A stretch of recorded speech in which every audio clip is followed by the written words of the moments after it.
television. Music Talk Television. Turn the radio down. Turn the radio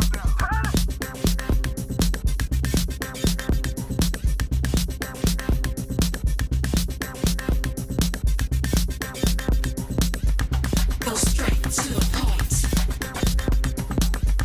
Go straight to the point. Music Talk Television. Music Talk Television.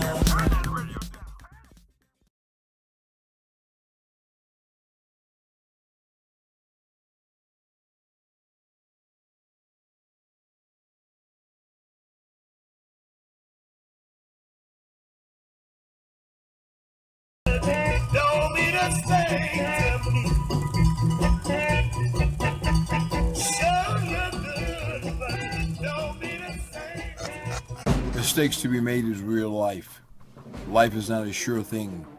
There are no guarantees, and the line that leads our path are not always straight. And so we make mistakes. To make mistakes is human. To make mistakes is real life. We all make mistakes, and those of us who do not, or who may not, will not understand that forgiveness is not only necessary, but mandatory. Life is not fair is a phrase that is often spoken by those of us who sometimes stare down an ugliness in our lives. But no one signed their name on our birth certificate with the phrase, and I quote, "Life is supposed to be fair." Did they? Life is what it is. And that's as much as it can be. So we must prepare ourselves for disappointments, failures, and for making mistakes. I want you to meet a good human being who has a good heart and who has a good spirit. His name is Michael Benanti. Michael is now enjoying his freedom to live his life after making a series of serious mistakes. He has now redirected his focus and the goals for his life and is dedicated and committed to helping others through his company, Prisoner Assistant. He has found forgiveness within himself for the mistakes that he has made in the past. While he made mistakes in the past, his future will be better focused. And still, because life is not fair, there will be more mistakes. And so we must all learn to live with these shortcomings, and we must not be judged in a negative way because we made these mistakes during a life that we thought and believed to be fair. Prisoner Assistant offers over 500 professional services, and it's all based on the client's requests. So the client self-directs what he may need. What we like to do is establish their credit before they get out, so they can get out with a long-standing credit report and a high credit score, which helps them, get secure housing, a job, even get a cell phone or a car lease. Those things are incredibly important. While they're in, if they have business ideas, we can develop the whole business plan for them. We have services for supporters and services for clients. We also have client portfolios. Each client that chooses to participate builds a portfolio, and we put it on the web. And that basically says who the client is, what he's looking to accomplish before he gets out, his goals and dreams, how Prisoner Assistant has helped him. And in there, we have art galleries and portfolios, places for authors to showcase their work and whatnot. So what we do is we reconnect them to the world. One of our slogans is bringing the world to the prisoner's fingertips. And we do just that. We give them an active and functioning email account so they can email. And the idea is when they get out, they have an address. If they would like a phone number, they will already have a credit history, credit cards. They will have bank and debit cards. And their life is basically started. And nobody's going to ask them questions like, where you been for 10 years or whatnot. And at least they're showing some sort of stability and progress before they even get out. So I bet you're wondering why families would come to an outside corporation to seek help in helping their loved one or helping their loved one reenter society. It's simple. The prisons are overwhelmed with things like security and just maintaining the normal day-to-day operations. They try their best to offer these programs that are geared towards reentry and rehabilitation. The truth is they're only offered right before release. So if somebody's done 10 years, they're only offered the last year or so, and these programs are just informational. They don't offer any real change. They give them a little outdated information and pat them on the back and say good luck. It's just beyond their capability to do something like what Prisoner Assistant does. Now, what we do as clients, it's a voluntary thing, and the clients pay, or their families pay for our services. Agreement with the client. He has to sign the agreement. Although the family member or loved one can introduce us to the client, at the end of the day, it's the client that has to sign the agreement, and they have to have a power of attorney notarized at the prison, giving us control and to manage his affairs while he's incarcerated. Therefore, we're able to do everything on his behalf that he requests, and then he gets to direct the services that we do, and we would do things that provide real world effects, like I said, opening a bank account for them where they would build a banking history, or we would open up credit lines of credit for them, secured lines of credit at first, of course, and they would build a positive credit history. We could certainly get a phone number, getting that ready for their resume. We build a resume for them so they have that phone number on there, their release address or a transitional address that we would provide. So we build this little life for them with an email address and everything. When they get out, they have all this information at their fingertips. But what's really important that we don't discuss much is that this gives the clients a real sense of purpose and builds their self-esteem and allows them to make their own decisions and possibly make mistakes during the journey. But it's all in a controlled atmosphere. So it kind of changes their thinking a little bit. And as they make progress, they are more excited about what is available to them. And so we've had clients come in about 2-3 years ago, and now they're getting out with credit scores of 790. Their unsecured credit of about 15 grand. They got about 7-8 grand saved. They have a business plan written. They have a website launched already. They have these things ready. They have resumes written, job prospects. And we help them with the parole board if necessary, and highlighting and showcasing the things that they've done. So these are things that you can't get anywhere else. We are truly a unique company, the first and only of its kind.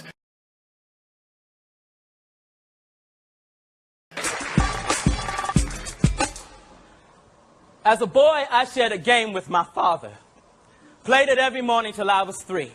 He would knock on my door and I'd pretend to be asleep till he got right next to the bed. Then I would get up and jump into his arms.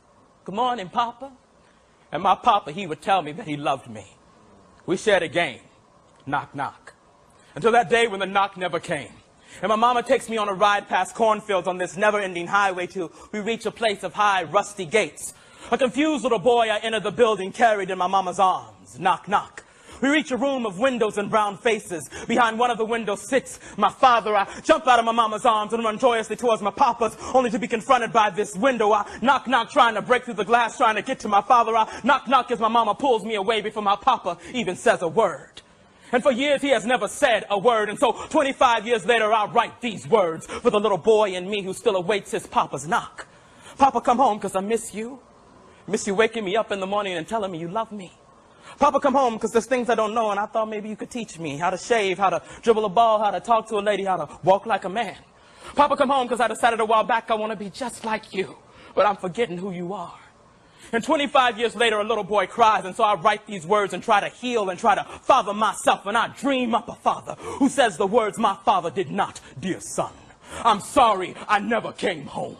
For every lesson I failed to teach, hear these words. Shave in one direction with strong, deliberate strokes to avoid irritation. Dribble the page with the brilliance of your ballpoint pen. Walk like a god, and your goddess will come to you. No longer will I be there to knock on your door, so you must learn to knock for yourself. Knock, knock down doors of racism and poverty that I could not. Knock, knock on doors of opportunity for the lost brilliance of the black men who crowd these cells. Knock, knock with diligence for the sake of your children. Knock, knock for me, for as long as you are free, these prison gates cannot contain my spirit. spirit. The best of me still lives in you. Knock, knock with the knowledge that you are my son, but you are not my choices. Yes, we are our father's sons and daughters, but we are not their choices. But despite their absences, we are still here, still alive, still breathing, with the power to change this world, one little boy and girl at a time. Knock, knock, who's there? We are.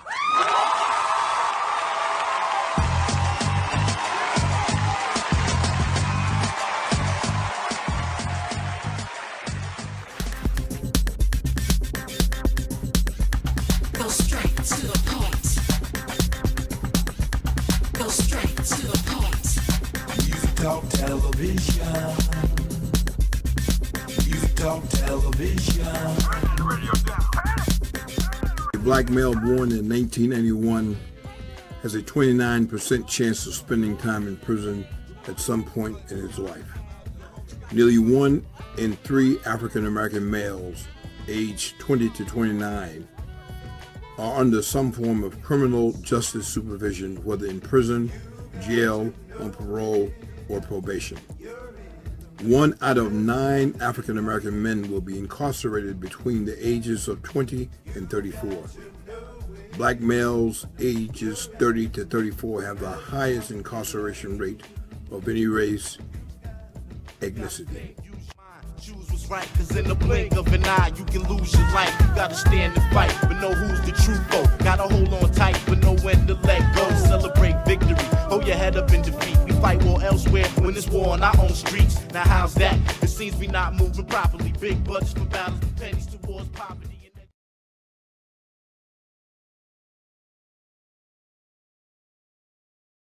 My name is Michael Benanti, founder, co-owner, and CEO of Prisoner Assistant.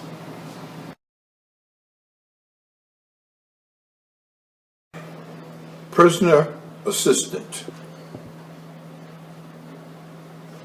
What happens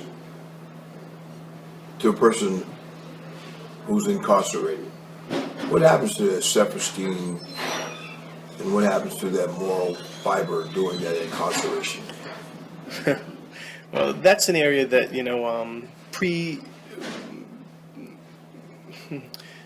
all right. That's an area that's very difficult to address. It's individual. It all depends on as you would put it, the baseline of the individual. So many people get consumed by the system. So when they first come in, they go through the grueling prospect of either going to a trial or pleading guilty, possibly the pressure of cooperating, and most people turn towards the cooperation, and they lose a great part of themselves, self-esteem, and they lose respect for themselves. A lot of them have drug problems that are untreated, so they're tunneled through the first stage of the system, which is the county jails and whatnot, and there's really no help or anything. They're just going through their trial. And when they finally get to a place like a penitentiary or a prison within the United States, they are met with an atmosphere that you can't really imagine. So you're thrown into an atmosphere that I would say it's like being put in a country where you pretty much don't speak the language, at least the first time you're in. And what happens is if you're not really smart or lucky, you can get consumed there. So there's all kinds of predators on every level. Either they want something from you, one or the other. So even people being nice to you, they're not necessarily being nice. They may want your money. They may like the way you look. Right. It depends. So you're automatically put in a situation where you're prey. So you really don't have much of a chance to focus on, hey, what am I going to do when I get out? When you're focusing on a daily survival. And to add to that, in prisons in the United States, unfortunately, today, there are drugs and alcohol available there every day. Gangs are the order of the day there. The gangs are rampant. So let me ask you this now. Mm-hmm. So you've given me that sort of graphic picture of being incarcerated, losing your self-esteem, in some cases losing a level of integrity. Absolutely, pride. And going against what your parental baseline is. Prisoner assistant has to reinvent that, to bring it back to the surface. We can't take you out of the atmosphere you're in. Once you're out, well, what does prison assistant do to help me rekindle those things that were positive? It's usually while you're incarcerated is when we do our work. So after you've gone through the trauma of first entering into these places and you're finding your way, and finally when you get to put your head up and you're not really worried too much anymore about your safety and you kind of found your place, hopefully you didn't lose too much of yourself. Hopefully your sexual orientation is still the same. Hopefully that you're not a full-blown drug addict or a gang member that you joined for protection. In any event, even if you did take these courses, which most people take in today's penal system, when they listen, you have to be ready and you have to want help.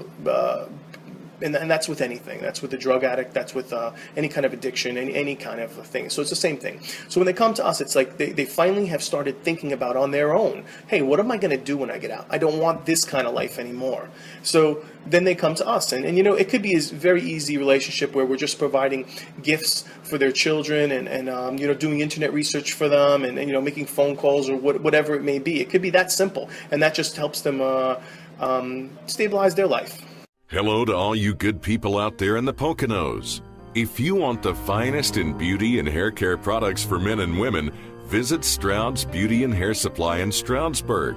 Call 570-420-1965. Stroud's Hair and Beauty Supply is owned and operated by Mrs. Marcia Sangs. Come on down to the real hot spot that is always fully stocked. This is a family place, located in a real nice space, 1120 North 9th Street in Stroudsburg, Pennsylvania. We specialize in a full line of African American products. Stroud's Beauty and Hair Supply is also a wholesaler to beauty salon owners. Mention the name Alana and receive 10% off your purchase. Stroud's Beauty and Hair Supply, 1120 North 9th Street in Stroudsburg, Pennsylvania. Call 570-420-1965. Come on down to the real hot spot.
African Americans now constitute nearly 1 million of the total 2.3 million incarcerated population. African Americans are incarcerated at nearly 6 times the rate of whites. Together, African Americans and Hispanics comprised 58% of all prisoners in 2008, even though African Americans and Hispanic make up approximately 1/4 of the U.S. population. According to Unlocking America, if African Americans and Hispanics were incarcerated at the same rate of whites, today's prison and jail population would decline by approximately 50%. 1 in 6 black men had been incarcerated as of 2001. If current trends continue, 1 in 3 black males born today can expect to spend time in prison during his lifetime. How can we win? Yeah, there's blame the late, but how much can we blame them? We gotta build till the foundation's built. We got to know what we're wrong and acknowledge our own guilt. Then grow from there, begin to see things clearer. Identifying the enemy starts in the mirror. You must identify who the true enemy is. The sooner you know, the faster you grow.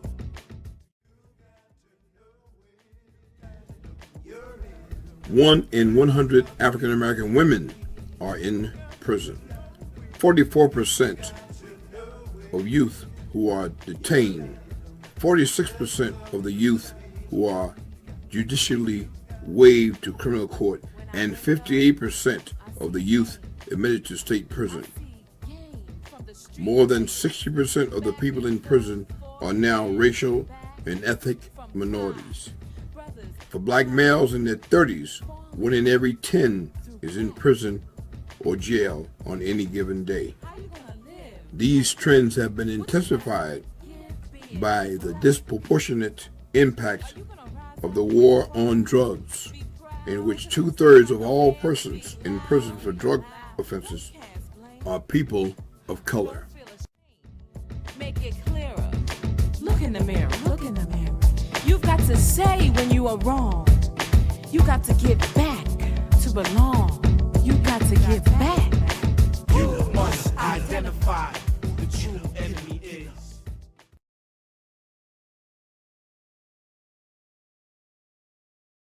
Being incarcerated is very embarrassing.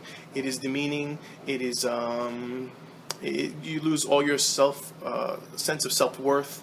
I can't imagine a lower point in your life, and then going through the incarceration, depending on the length of it, is really a traumatic experience. Now, reentry is quite difficult, and most people are unsuccessful, and I think that's why we're sitting here today. Reentry is 65% of the people that are released from prison come back, within 3 years, and that figure holds true, across the states and the federal system. So there's obviously a major problem. People are intimidated by going back out into the community. They're not prepared, and they're shunned. They're not given the proper chance. There is no clean slate. Everybody says yes, there is, but not really. And I agree, you should have to work for it. And we attempt just to put them in the most advantageous place possible once they're released. My name is Michael Benanti, founder, co-owner, and CEO of Prisoner Assistant.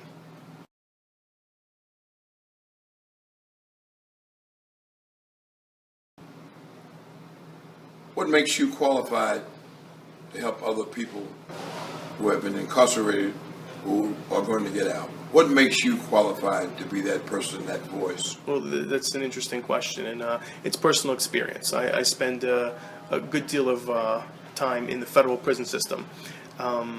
So I saw the ins and outs of it. I saw exactly how it worked, and I had to go through the similar journey. That's the only way I can understand it. That's the only way anybody can run a company like this, is understand both sides of it.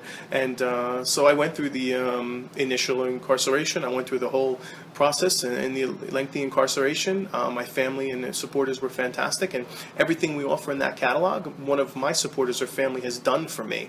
So I did get out with an excellent credit score, a business plan, and I am living proof that things you can change and you can make a difference. And I'm taking all the knowledge and the schooling and the education that I got while I was incarcerated, and turned it into something positive, turned it into something that I think is necessary and needed in today's society. And I just want to see people benefit from what I've learned, and to that end, Prisoner Assistant just wants to offer them the real world tools to move forward in a positive way.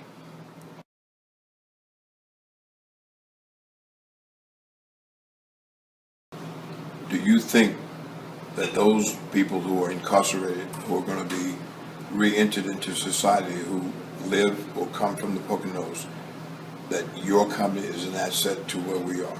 Oh, absolutely. I mean, in anywhere in the United States, but specifically since we do live here, let's discuss it. There are plenty of people in the federal system and in local facilities as well as state prisons that are getting out, and they are going to be members of this community.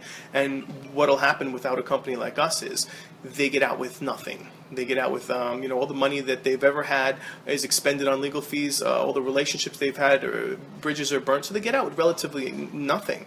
And usually they go back to live in the same atmosphere, places, around the same people they were with before they got incarcerated. So their choices become very limited. You take that with not a great prospect for jobs, and it's obvious why the recidivism rate becomes so high.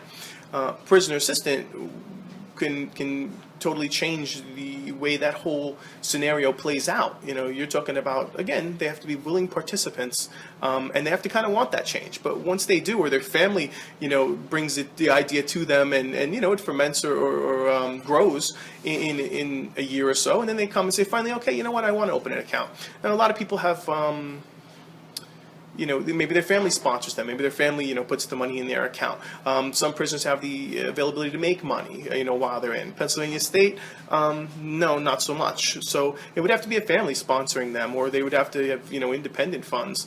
They open the bank account, and then they would direct our services. And I think that no matter how you look at it, these people re-entering society in the Poconos would vastly benefit from a better credit score, from a long-standing banking relationship, and just having a resume written with their little cell phone number attached to it, and everything ready for when they got out. It gives them a plan, and it gives them a purpose. It gives them, you know, vision, and we help them follow through. My name is Michael Benanti, founder, co-owner, and CEO of Prisoner Assistant. Something told me it was over.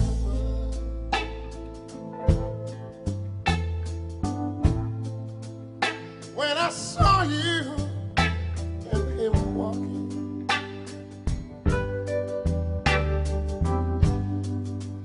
something deep in my soul said, cry, boy.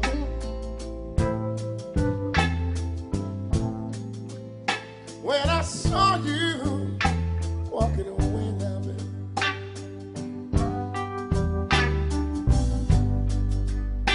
I would rather go blind, baby. Rather go blind Than to see you walk away from me.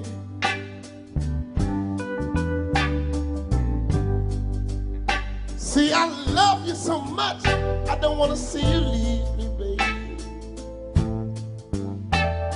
Most of all, I don't want to be free.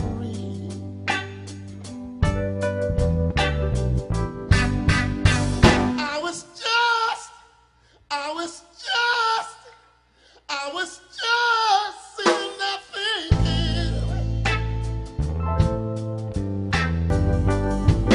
Something told me it was over, babe.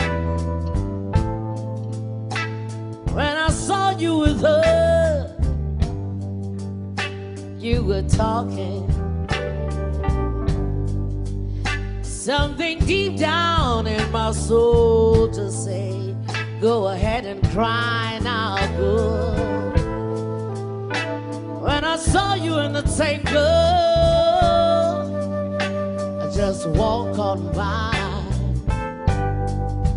See, I would rather go blind, boy, than to see you walk away from me.